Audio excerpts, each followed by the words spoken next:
प्रशांत किशोर की दूसरी तरफ बात करें तो प्रशांत किशोर भले ही शुरुआती रुझानों में उनकी पार्टी जो है वो एक आध दो सीटों पर बढ़त बनाई हुई थी, लेकिन इस समय बढ़ने के साथ साथ ये आंकड़ा जो है वो शून्य पर पहुंच गया है। इसके बीच एक जो बड़ी खबर सामने आ रही है, उस बड़ी खबर से भी हम आपको रूबरू करा देते हैं और बड़ी खबर आपके स्क्रीन पर भी होगा। और वो बड़ी खबर खास करके हम बड़े चेहरों की अगर बात करें तो कई ऐसे बड़े चेहरे हैं। राघोपुर विधानसभा सीट की बात करें तो यहां पर तेजस्वी यादव की प्रतिष्ठा दांव पर लगी है और देखिए महाजीत की तरफ जो एनडीए है वो लगातार आगे बढ़ रहा है। रुझानों में जो तस्वीरें, जो आंकड़े कह रहे हैं 192 का आंकड़ा तक पहुंच गया है। नीतीश के नाम पर एक बार फिर से पक्की मुहर जो है वो दिखाई दे रही है। तो नीतीश फैक्टर ने काम किया है, डबल एन फैक्टर ने काम किया है। जिस बात की चर्चा नरेंद्र मोदी कर रहे थे कि नरेंद्र नीतीश भाई भाई जो दोनों बिहार की जनता के लिए काम कर रहे हैं। और चलिए देखिए इस पूरी खबर और इस अब तक के पूरे रुझान को समझने की भी कोशिश करेंगे, उसके एनालिसिस भी करने की कोशिश करेंगे। हमारे साथ ग्रुप एडिटर जो है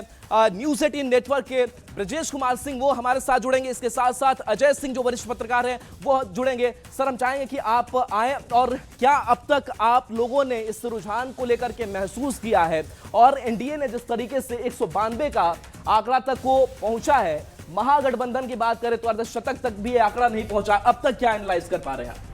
मुझे लगता है कि अगर हम लोग 2010 के चुनाव को देखें और उसके बाद से हम लोग 2025 के चुनाव की बात कर रहे हैं, 2010 के बिल्कुल बराबर तो नहीं, लेकिन जो है सो उसी जैसा स्पेक्टुलर ये पूरा का पूरा चुनाव है। ऑडियो में थोड़ी दिक्कत हो रही है जी। मुझे ये लगता है कि अगर ये रुझान जो अब धीरे धीरे जो है सो जीत में कन्वर्ट होंगे, अगर वो ये है तो बताता है कि 2005 में नीतीश कुमार ने बिहार की कमान संभाली थी और बीच के एक साल को अगर छोड़ दें तो लगातार वो मुख्यमंत्री की कुर्सी पर बैठे रहे। एक तरह से कहा जाता है कि उनका ये आखिरी चुनाव है। उसमें अगर इस तरह का बम्पर अगर मैंडेट मिलता हुआ दिखाई दे रहा है, मैं बार बार कह रहा हूँ कि रुझान जो कि असेंबली इलेक्शन में धीरे धीरे जो है ये जीत में कन्वर्ट हो जाएंगे, तो ये बहुत बड़ी कामयाबी है।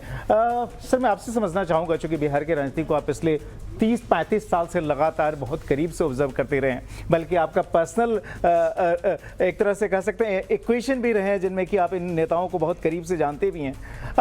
क्या आपने सोचा था कि एक तरह से जो नीतीश कुमार का जो आखिरी चुनाव है उसमें इस तरह का, और उसमें जो नरेंद्र और नीतीश की जोड़ी जो कि प्रधानमंत्री मोदी खुद रैलीज में करते रहे, इस तरह का प्रभाव डाल पाएगी?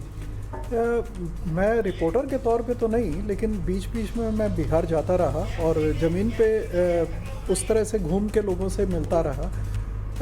नीतीश जी के लिए जो एक सिंपैथी थी वो हमने बहुत इस बार ज़बरदस्त देखी। वो लोगों के आंखों में एक ऐसा था कि जैसे एक तरह से ट्रस्ट था और कहीं ना कहीं एक पे बैक वाला, समाज का जो पे बैक का एक होता है ना, वो हमें दिखाई दिया। तो हमें ये लगता